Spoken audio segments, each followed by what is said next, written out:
तारीख के औराक में बाज़ किरदार ऐसे भी होते हैं जिनके आगाज का जिक्र कहीं नहीं मिलता, मगर आगे जाके इनका एक एक इक़दाम दुनिया भर के ताने बाने छेड़ देता है। ऐसे ही एक किरदार की दिलचस्प कहानी का आगाज भारत की रियासत गुजरात के एक छोटे से गांव वडनगर की टूटी फूटी सड़कों से होता है।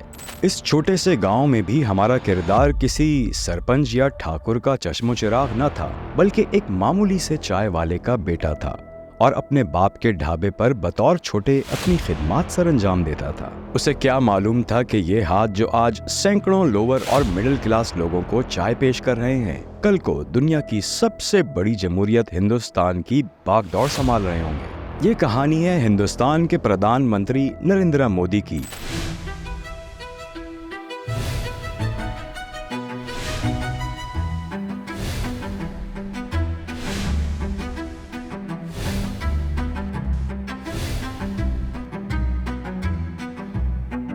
ये हैरत अंगेज कहानी सिर्फ बीजेपी के लिए एक पॉलिटिकल स्टंट नहीं, बल्कि दुनिया भर के लोगों को ये पैगाम देती है कि एक मामूली घराने में पैदा होना एक गैर मामूली इंसान के पर नहीं काटता, बल्कि उसको आने वाले वक्तों में हर किस्म की उड़ान के लिए तैयार करता है। ये कहानी सिर्फ नरेंद्र मोदी के सियासी सफर की तर्जुमान नहीं है, बल्कि एक मामूली चाय वाले से एक गैर मामूली लीडर बनने तक की जर्नी है।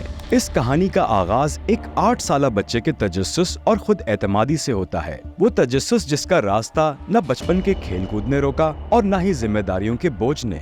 एक ऐसा तजस्सुस जिसने एक 8 साला बच्चे का ध्यान खेल कूद से हटाकर राष्ट्रीय स्वयं सेवक संघ यानी RSS के मंशूर से जोड़ दिया। दादी और नानी अम्मा की परियों की कहानी सुनने की उम्र में नरेंद्र मोदी ने RSS के हिंदू मजहबी इंतहा पसंद दर्स सुने। ये दर्स यूं तो बड़े वलवला अंगेज होते, मगर हमेशा 3 ही नुकात पर मबनी हुआ करते थे। पहला ये कि हिंदुस्तान की बका सिर्फ हिंदुत्व राज में है, वही राज जो हिंदुस्तान में हिंदुओं के अलावा किसी के पनपने का कायल नहीं। दूसरा नुक्ता एक कहानी थी जो कुछ इस तरह शुरू होती थी कि एक दफा का जिक्र है कि बाबरी मस्जिद की जगह राम लल्ला यानी छोटे राम का मंदिर हुआ करता था। और तीसरा नुक्ता इस कहानी से हासिल होने वाला वो बेरहम सबक जो कुछ यूं था कि चाहे जो हो जाए बाबरी मस्जिद को गिराकर मंदिर यहीं बनेगा। कहते हैं कि 8 से 10 साल की उम्र में इंसान का दिमाग सही और गलत का फर्क समझना शुरू करता है। यह इंसान की उम्र का वो हसास हिस्सा है जहां से उसके किरदार की साख्त शुरू होती है। जिस उम्र में बच्चे सच झूठ का फर्क, रस्मों रिवाज और अखलाकियात से आशना होना शुरू होते हैं, उस उम्र में नरेंद्र मोदी की सोच RSS के इंतहा पसंद और कौम परस्त सांचे में ढलना शुरू हो गई। इसके बाद मोदी जी बाकायदगी से RSS के शाखे यानी ट्रेनिंग सेशंस में शामिल होने लगे और फिर उनकी मुलाकात अपने मेंटोर से हुई। यहाँ एंट्री होती है लक्ष्मण राव मधुराव इनामदार अल मारूफ वकील साहब की। वकील साहब उस जमाने में RSS के प्रांत प्रचारक यानी चीफ प्रोपेगेटर थे। मोदी जी के दिल पे वकील साहब की बातों का कुछ ऐसा असर हुआ कि उनका प्रचार खत्म होते ही मोदी जी ने बतौर बाल स्वयं सेवक यानी जूनियर कैडेट RSS ज्वाइन कर ली।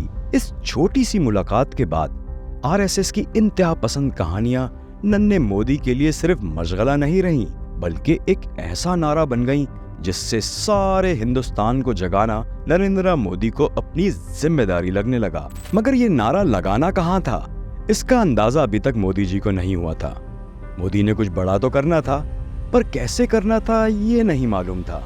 इसीलिए Modi a man with a vision but without a plan बन गए। इससे पहले कि वो अपने लिए आगे का लाहे अमल तय कर पाते, उनके घर वालों ने सिर्फ 17 साल की उम्र में उनकी जबरदस्ती शादी तय कर दी। मोदी जी ने शादी तो कर ली, मगर उसके कुछ ही अरसे बाद घर बार छोड़कर सन्यासी बनने की ठान ली। 2 साल तक मुल्क भर के साधुओं और आश्रमों के दर खटखटाने के बाद मोदी जी को अंदाजा हुआ कि उनकी तालीम की कमी के बायस उनका दाखिला किसी अच्छे आश्रम में नहीं हो पाएगा। बोझल कदमों और भारी दिल के साथ मोदी जी ने वापस अपने घर की राह ली। अभी मोदी जी को घर वापस आए कुछ ही अरसा गुजरा था कि उन्हें अपने उस उस्ताद की याद आई जिनके एक प्रचार से उन्हें उनका विजन मिला था और 1970 में सिर्फ 20 साल की उम्र में मोदी जी ने दूसरी बार अपने घर को खैराबाद कह के अपना मुस्तकिल ठिकाना अपने मेंटोर वकील साहब के चरणों में बना लिया, यानी आरएसएस हेडक्वार्टर अहमदाबाद। ये महज नकल मकानी ना थी, बल्कि उस मंजिल की तरफ पहला कदम था जिसको नरेंद्र मोदी अपनी जिंदगी का मकसद समझते थे। नरेंद्र मोदी एक नामवर सियासतदान, एक कामयाब नेता, तो दूसरी तरफ एक कौम परस्त इंतहा पसंद जालिम डिक्टेटर। मोदी जी एक मसीहा हैं या दज्जाल के छोटे भाई? ये एक नजरियाती सवाल है, और किसी भी नजरियाती सवाल का एक सही जवाब नहीं होता, क्योंकि कोई भी नजरिया पूरी दुनिया पर बैक वक्त गालिब नहीं होता। अलबत्ता इतना तो सभी मानते हैं कि मोदी जी का इन्फ्लुएंस दुनिया भर की सियासत पर हुआ है, और इस डॉक्यूमेंट्री में हम नरेंद्र मोदी की जिंदगी के उन्हीं अबवाब की वर्गगिरदानी कर रहे हैं जिनसे गुजर के वो वदनगर के नारन से मोदी जी बने। और जैसे जैसे हम इस एंगल को एक्सप्लोर करते जा रहे हैं, वैसे वैसे ये बात एस्टेब्लिश हो रही है कि मोदी के लिए आरएसएस एक मजहबी मसरूफियत कभी भी नहीं थी, बल्कि यूं मालूम होता है कि इस सफर ने मोदी को एक नया मकसद और एक नई शनाख्त बख्शी। वो कहते हैं ना कि इंतहा पसंदी के सफर में मंजिल नाम ही आगे बढ़ते रहने का है, तो मोदी जी भी बस आगे चलते गए। अहमदाबाद मुंतकिल होते ही मोदी ने आरएसएस ज्वाइन कर ली। अगले ही साल 1971 की दर्दनाक पाक भारत जंग हुई। इस वक्त हिंदुस्तान में इंदिरा गांधी की हुकूमत थी, जो बांग्लादेश की मदद के लिए हिंदुस्तानी फौज को पूरा सिनेरियो प्लान करके उतारना चाहती थी। इसके लिए कुछ वक्त दरकार था, मगर आरएसएस को इस जंग में बांग्लादेश की फौरी अस्करी इमदाद का मुतालबा करने के लिए सिर्फ इतनी ही वजह काफी थी कि उनके मुखालिफ पाकिस्तान था। आरएसएस ने इंदिरा सरकार को बांग्लादेश की फौरी हिमायत पर कायल करने के लिए एड़ी चोटी का जोर लगा दिया। यहाँ तक कि मुल्क भर में मुजाहरे होने लगे, और बांग्लादेश की हिमायत करने के लिए आरएसएस के कारकुनान ने बाकायदा फौज में भर्ती होने की भी पेशकश कर दी। ये मुजाहरे मोदी जी की पहली सियासी इन्वॉल्वमेंट बनकर सामने आए, और इसके नतीजे में मोदी जी गिरफ्तार भी हो गए। जेल जाने के बाद मोदी जी के नाम की सरगोशी आरएसएस के हलकों में होने लगी। सन 1974 में इंदिरा सरकार के खिलाफ अहमदाबाद के तलबा ने आवाज उठाई। इस मौके को गनीमत जान के आरएसएस के प्रचारकों ने इस बात का इतना ज्यादा प्रचार किया कि जल्द ही ये आवाज इंदिरा सरकार के खिलाफ एक तहरीक बन गई। हालात इतने बेकाबू हो गए कि कांग्रेस ने मुल्क भर में इमरजेंसी नाफिज कर दी और प्रिंट और ब्रॉडकास्ट मीडिया पे सेंसरशिप लगा दी। मगर इस सेंसरशिप का आरएसएस की इंतहा पसंद क़यादत पर कोई खास असर न हुआ। मामलात को और तूल देने के लिए आरएसएस ने कांग्रेस के खिलाफ खुफिया पैम्फलेट्स शाया करना शुरू कर दिए। मगर इमरजेंसी के दौरान इन पैम्फलेट्स को मुल्क भर में तकसीम करना आसान काम ना था। ये काम जहां दूसरों के लिए जान जोखिम था, वहीं पर मोदी के लिए कुछ बड़ा करने का आगाज था। जोश से भरे हुए 25 साला मोदी ने कभी भेस बदल के तो कभी असरो रसूख के जरिए पैम्फलेट्स को मुल्क भर में पहुंचाया। मोदी का नाम, जो कि आरएसएस के हलकों में एक सरगोशी था, अब बाआवाज़े बुलंद आरएसएस की महफिलों में लिया जाने लगा। ये तहरीक इतनी ज्यादा कामयाब हुई कि बिलाखिर 21 मार्च 1977 में इसने इमरजेंसी को भी मात दे दी और इलेक्शंस हुए। इन इलेक्शंस के नतीजे में इंडिया में पहली बार नॉन कांग्रेस गवर्नमेंट बनी। कांग्रेस सरकार को गिराने में मोदी की खिदमत को आरएसएस लीडर्स ने खूब सराहा। यहाँ तक कि मोदी जी को 1978 में आरएसएस का रीजनल ऑर्गेनाइजर बना दिया गया। इसके साथ साथ मोदी जी के पुराने नजरियाती मेंटोर वकील साहब अब मोदी जी के बाकायदा सियासी गुरु भी बन गए।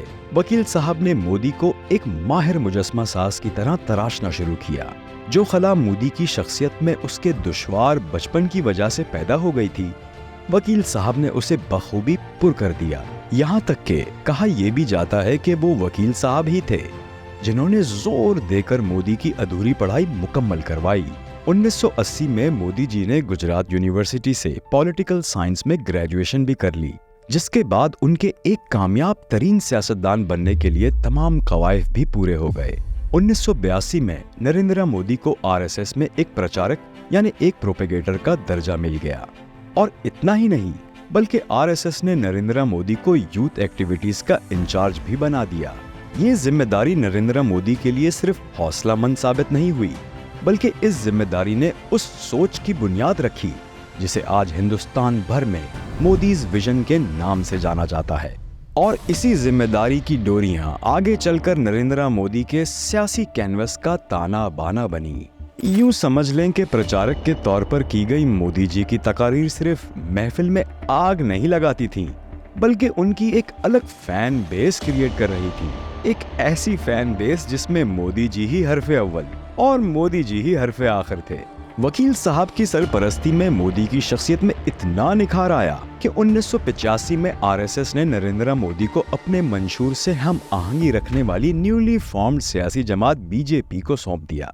आरएसएस की सफों से निकलकर भारतीय जनता पार्टी के बड़े मैदान में आना मोदी के लिए चैलेंजिंग तो था, मगर हमेशा की तरह इस बार भी नरेंद्र मोदी ने बीजेपी में अपना नाम बनाने में ज्यादा वक्त नहीं लगाया।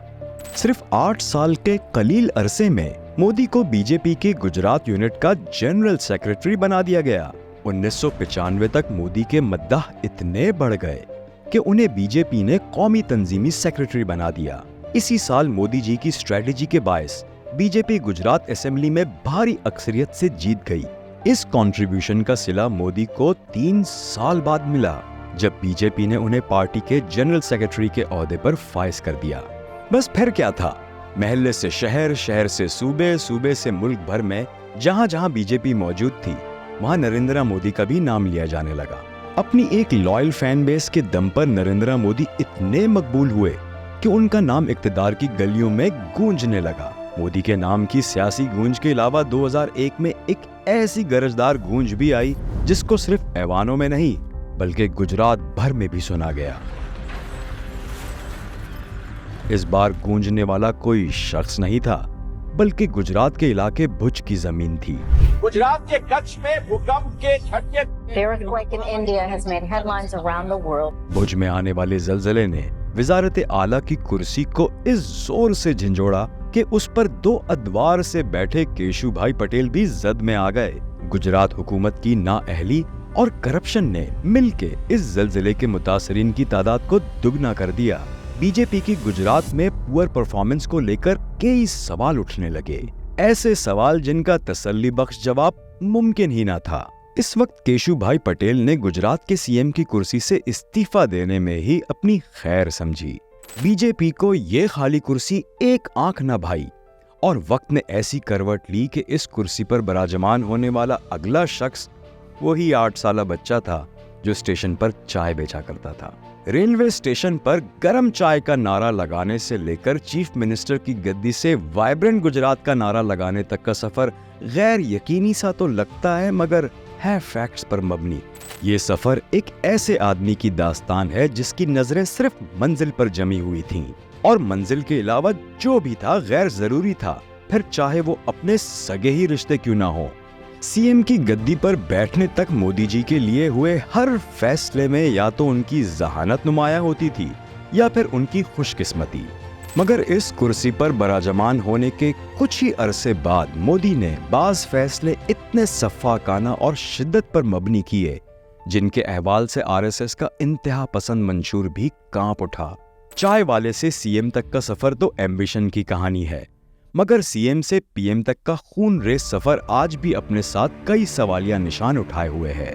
शोलों में लिपटे हुए 2002 के गुजरात में जलती हुई हजारों मुस्लिम लाशें आज भी सवाल करती हैं कि उनकी मौत का जिम्मेदार क्या बचपन में जगाया हुआ आरएसएस का मजहबी जुनून था, इक्तिदार का नशा था, मजीद इख्तियारात की तलब थी या हिंदुत्व का फलसफा था।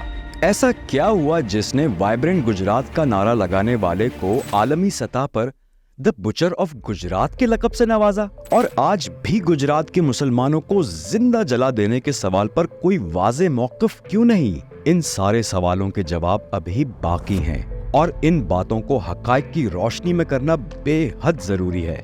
ये बातें हक़ाइक़ हैं या इल्जामात, इसका फैसला करना भी लाजिम है। इन सारे हक़ाइक़ को लेकर हम जल्द हाजिर होंगे मोदी की लाइफ जर्नी की 2nd एपिसोड में।